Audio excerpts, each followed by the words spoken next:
មានរឿង9យ៉ាងស្ត្រីនៅអារ៉ាប៊ីសាអូឌីតមិនអាចធ្វើបានជាដាច់ខាត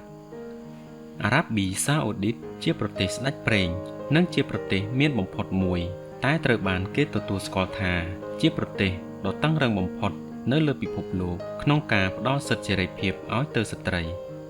បើទោះជាពេលថ្មីៗនេះច្បាប់ថ្មីមួយត្រូវបានបង្កើតឡើងដើម្បីបន្ធូរបន្ថយដល់ស្ត្រីអារ៉ាប់ឲ្យមានសិទ្ធិបើកបរដោយខ្លួនឯងក្តីប៉ុន្តែកិច្ចការ9យ៉ាងខាងក្រោមនេះពួកគេមិនអាចធ្វើបានជាដាច់ខាត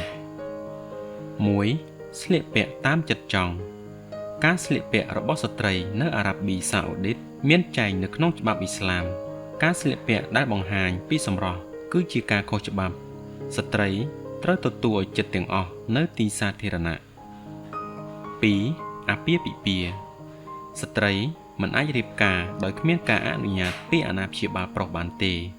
ហើយអ្នកដែលចង់រៀបការជាមួយជនបរទេសត្រូវតែទទួលបានការឯកភាពពីក្រសួងមហាផ្ទៃ 3. ប្រកួតកីឡានៅឆ្នាំ2016អារ៉ាប៊ីសាអូឌីតបានស្នើសុំធ្វើជាម្ចាស់ផ្ទះកីឡាអូឡ িম্প ិកដោយគ្មានអត្តពលិកនារី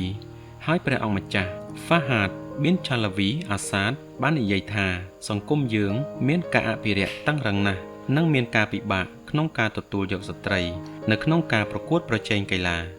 នៅពេលដែលប្រទេសអភិរក្សនិយមមួយនេះបានបញ្ជូនស្ត្រី2នាក់ឲ្យទៅចូលរួមប្រកួតកីឡាជាលើកដំបូងក្នុងឆ្នាំ2012បុព្វជិតម្នាក់បានហៅពួកគេថាស្រីពេស្យា 4. បើកគណនីធនាគារផ្ទាល់ខ្លួនស្ត្រីមិនត្រូវបានអនុញ្ញាតឲ្យបើកគណនីធនាគារដោយខ្លួនឯងគ្មានការអនុញ្ញាតនោះទេ 5. ទំនាក់ទំនងជាមួយបុរសដែលមិនមែនជាសមាជិកគ្រួសារស្ត្រីនៅអារ៉ាប៊ីសាអូឌីតត្រូវបានកំហិតទំនាក់ទំនងជាមួយបុរសដែលមិនមែនជាសមាជិកគ្រួសារនៅតាមទីសាធារណៈរួមមានភោជនីយដ្ឋានគេមានបែងចែកកន្លែងសម្រាប់គ្រួសារនិងកន្លែងសម្រាប់តែមនុស្សប្រុស 6. សិទ្ធិចិញ្ចឹមកូននៅពេលដែលស្ត្រីលែងលះពួកគេមានសិទ្ធិចិញ្ចឹមកូនបណ្ដោះអាសន្នប៉ុណ្ណោះសម្រាប់កូនប្រុសចិញ្ចឹមដល់ពួកគេមានអាយុ7ឆ្នាំរីឯកូនស្រីចិញ្ចឹមដល់អាយុ9ឆ្នាំបន្ទាប់ពីនោះត្រូវបញ្ជូនកូនទាំងនោះឲ្យទៅឪពុកជាអាណាព្យាបាលដោយពេញច្បាប់អស់មួយជីវិត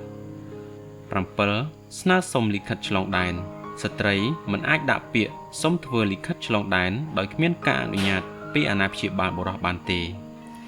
8. ទទួលបានការជំនុំជម្រះដោយយុត្តិធម៌នៅក្នុងប្រទេសអារ៉ាប៊ីសាអូឌីតយុត្តិធម៌សម្រាប់មនុស្សស្រីត្រូវបានផ្ដល់តែពាក់កណ្ដាលនៃយុត្តិធម៌សម្រាប់មនុស្សប្រុសប៉ុណ្ណោះសូម្បីសិទ្ធិទទួលបានមរតកក៏ទទួលបានតែពាក់កណ្ដាលបើធៀបនឹងបងប្អូនប្រុសរបស់ពួកគេ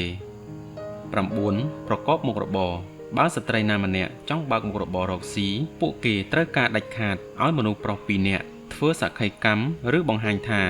នាងមានលក្ខខណ្ឌគ្រប់គ្រាន់ដើម្បីប្រកបជំនួញបាន